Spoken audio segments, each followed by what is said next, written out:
उसके टुकड़े उतारे गए, कुरान फेंका गया और कहा गया कि जब तक इसके ऊपर से चलोगी नहीं, तुम्हें अदालत में नहीं लेके जाया जाएगा, तुम्हें इसी तरह लेके जाया जाएगा, टुकड़े नहीं दिए जाएंगे।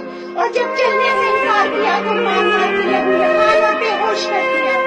उसने एक सवाल किया कि मेरी नहीं, कलाम पाक की बेहुरमती तो रुकवा दीजिए, कोई एक मुसलमान नहीं, क्या पूरे पाकिस्तान में एक शदाई रसूल नहीं कि वो कलाम पाक जो नबी करीम सल्लल्लाहु अलैहि वसल्लम के सीने पे उतरा, रसूलुल्लाह उसके पढ़ के उसके ऊपर चलने को कहते हैं। मुझे गला करके क्या हो गया है मेरी कौम, कहाँ है मेरे नौजवान, कहाँ है मेरे नाज़िम के शदाई, कहाँ है इकबाल के शेर पढ़ने वाले, कहाँ है।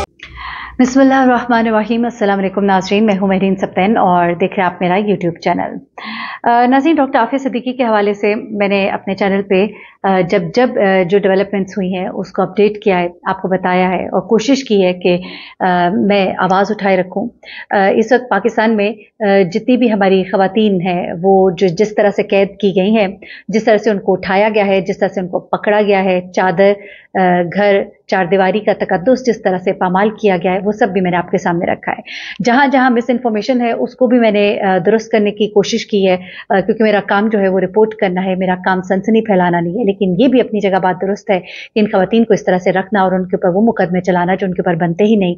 क्योंकि जब आपने डॉक्टर यास्मीन राशिद साहिबा को छोड़ा तो इसका मतलब ये है कि वो खवातीन भी जो वहाँ पे पीसफुल प्रोसेशन कर रही थी और जो किसी किस्म की तोड़ फोड़ में शामिल नहीं है, ना आपके पास अभी तक कोई ऐसा वीडियो सबूत मौजूद है जिसके अंदर आप बता सकें, ना ऑडियो सबूत उनका मौजूद है कि वो कहीं इस तरह की कॉल्स करने में मुलविस है, तो फिर उनको इस तरह से रखना और इतने दिनों से 22 दिन हो गए, 23 दिन हो गए उनको रखा हुआ है, ये बिल्कुल ही दुरुस्त नहीं है।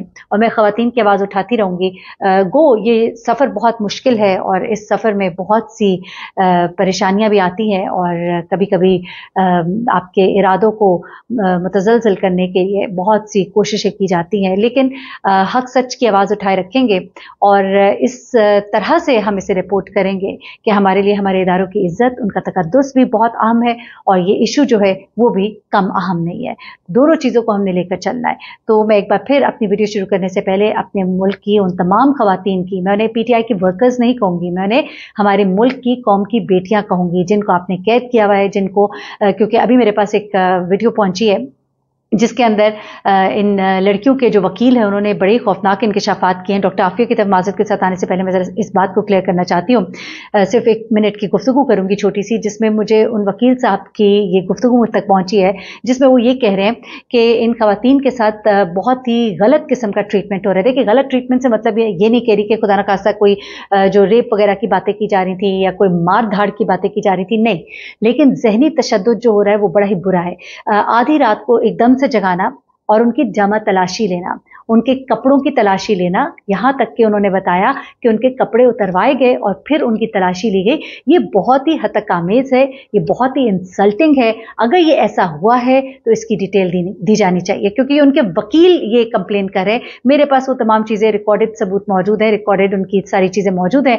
अगर कोई कहेगा तो मैं प्रोवाइड भी कर दूंगी। मैं इस वक्त उसको इसलिए नहीं चला रही, जस्ट फॉर द सेक कि इस बात को क्लियर होना चाहिए, क्योंकि उन लड़कियों ने भी आने के बाद अदालत में ये बात कल कही थी कि हमें आधी रात को जगाकर हमारी तलाशी ली गई, बड़े बुरे तरीके से ली गई, हमारे कपड़ों को चेक किया गया। लेकिन अब जब वकील साहब ये बता रहे हैं कि उनको बाकायदा बेलिबास करके उनको चेक किया गया है, तो ये तो बात बिल्कुल, मतलब मैं कहती हूँ कि नाकाबिले बर्दाश्त है, बहुत ही गलत है। उनके घर वालों पे क्या गुजरी होगी। कल को इन बच्चों ने अपने घर भी जाना है, तो खुदा के लिए इस तरह की हरकतें ना करें। जो भी कर रहे हैं, जिसके भी ये माँ पर कर रहे हैं, ये तक बताया जा रहा है कि किसी खास शख्सियत के कहने पर, कोई पॉलिटिकल शख्सियत के कहने पर ये सब कुछ किया जा रहा है। तो please do not do this, this is going nowhere. और अगर होगा भी तो कोई बहुत ही फिर बड़ी तहरीक का आगाज होगा, तो खुदा के लिए ऐसा ना करें। इस मुल्क की बुनियादों को मजबूत करना है, कमजोर नहीं करना। अब मैं आ जाती हूँ डॉक्टर आफिया सिद्दीकी की तरफ। डॉक्टर आफिया सिद्दीकी के हवाले से ये मैंने अभी आगाज में ये एक वीडियो आपको सुनाई है। आप यकीन माने रोंगटे खड़े हो जाते हैं, खुदा की कसम रोंगटे खड़े हो जाते हैं कि कुरान पाक आपको किस तरह से वहां पे चलाया जा रहा है। अस्तगफिरुल्लाह, हमारी किताब का, हमारे दीन का इस तरह से तज़हीक की जाएगी। खुदा के लिए भाई जाग जाओ, वो डॉक्टर आफिया ने कहा कि मैं नबी मेहरबान सल्लल्लाहु अलैहि वसल्लम के कदमों में बैठकर शिकायत करूंगी कि आपकी कौम ने मेरे साथ ये किया। ये जो आते हैं ना बड़े बड़े वजीर और ये सब, इनके लिए जो एक प्लस पॉइंट होता है, हम डॉक्टर आफिया के लिए आवाज उठा रहे हैं, क्या आवाज उठा रहे हैं, उसके बाद आप हुकूमत में आते हैं और आपको कोई पता नहीं होता। जो भी आए अभी तक किसी ने भी डॉक्टर आफिया के केस को उस तरह से नहीं उठाया, चाहे वो इमरान खान है, चाहे वो नवाज शरीफ है, चाहे वो जरदारी साहब है, किसी ने भी नहीं उठाया, सिर्फ बातें की हैं। मकसद ये था आप जाते वहां पे जाके उठाते, वहां पे आप अपनी बहन के लिए, अपनी बेटी के लिए आवाज उठाते, उसको लेकर आते। एनीवे, क्योंकि एक जो इल्जाम डॉक्टर आफिया के ऊपर खास तौर पर लगाया गया, इतने तगड़े तगड़े जो फौजी उनको उठा के उन्होंने गोलियां मार दी, उन्हीं की क्लाशनकोफ छीन के एक ऐसी हालत में जब वो बहुत ही बुरे हाल में थी, जंजीरों में जकड़ी हुई थी, ये सिर्फ और सिर्फ एक प्रोपेगेंडा था। और अब उनके वकील भी कहते हैं कि उनके छूटने की राह में हायल सिर्फ हमारी अपनी हुकूमत है। चाबी इसकी इस्लामाबाद में है, इसकी चाबी वाशिंगटन में नहीं है। वाशिंगटन में अभी उनको बड़ी आसानी से आज़ादी मिल सकती है। डॉक्टर आसिया की इस वक्त, मैं आपको बताऊं, डॉक्टर आफिया की इस वक्त आईसाइट जो है बिल्कुल अंधेपन की तरफ जा रही है, उनको चीज़ें ठीक से दिखाई नहीं दे रही, नंबर 1। नंबर 2, उनकी कुव्वत समाज जो है तकरीबन खत्म हो रही है, उनको सुनाई नहीं दे रहा। उनके सर पे एक चोट लगी थी, मारा गया था उनको, जिसके बाद उनको आवाज़ ठीक नहीं आ रही। उनके सामने के दांत जो है वो टूटे हुए हैं, ये उनका हाल, कमज़ोर हड्डियों का ढांचा।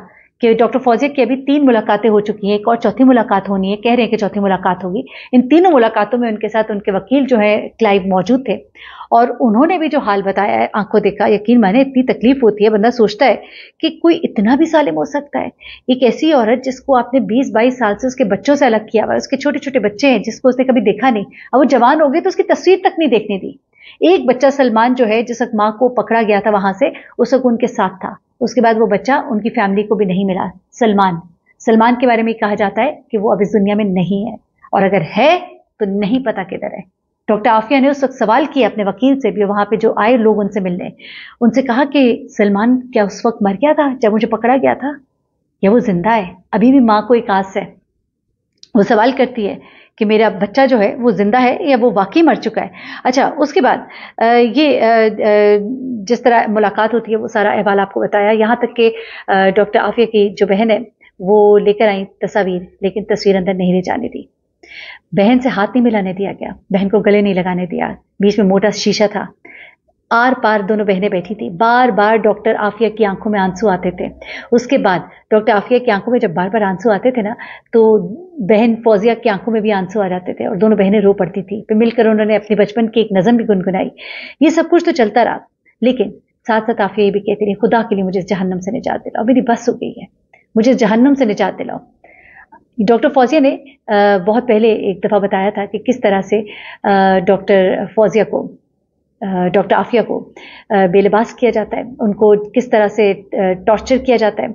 यहाँ तक कि वो लोग जो छूट कर पाकिस्तान आए, उन्होंने बताया कि डॉक्टर आफिया के ऊपर होने वाला जुल्म मर्दों से भी बदतरीन है। उनकी चीखों से जेल की दीवारें जो है वो कांप उठती थी, और उन लोगों ने बाकायदा तौर पर भूख हड़ताल की थी कि इस औरत के ऊपर जो जुल्म हो रहा है उसे रोका जाए। ये हाल है डॉक्टर आफिया का। ये औरत जो है ना, ये इतने अरसे से 20 साल से ये जुल्म बर्दाश्त कर रही है। मैं कभी कभी सोचती हूँ कि उसके बच्चों पे क्या गुजरती होगी, जब वो सोचते होंगे कि हमारी माँ कितने कर्ब से गुजर रही है, उन बच्चों को क्या अपने घरों में नींद आती होगी? खुदा के लिए सोचिए, ये हमारी, आपकी, हम सब की बहन है, कौम की बेटी है, कौम की बेटी के लिए आवाज़ उठाइए। और इस वक्त उसका केस जो है वो बहुत स्ट्रॉन्ग है, और इस वक्त मैं समझती हूँ कि चीज़ें बहुत आसानी से हो सकती हैं, लेकिन चीज़ों को फिर भी डिले किया जा रहा है। I don't know for what reason. अपना बहुत ख्याल रखिएगा, दुआ कीजिएगा अल्लाह ताला आफिया को जल्द घर लेकर आए। दुआ में याद रखिए। अल्लाह हाफ़िज़।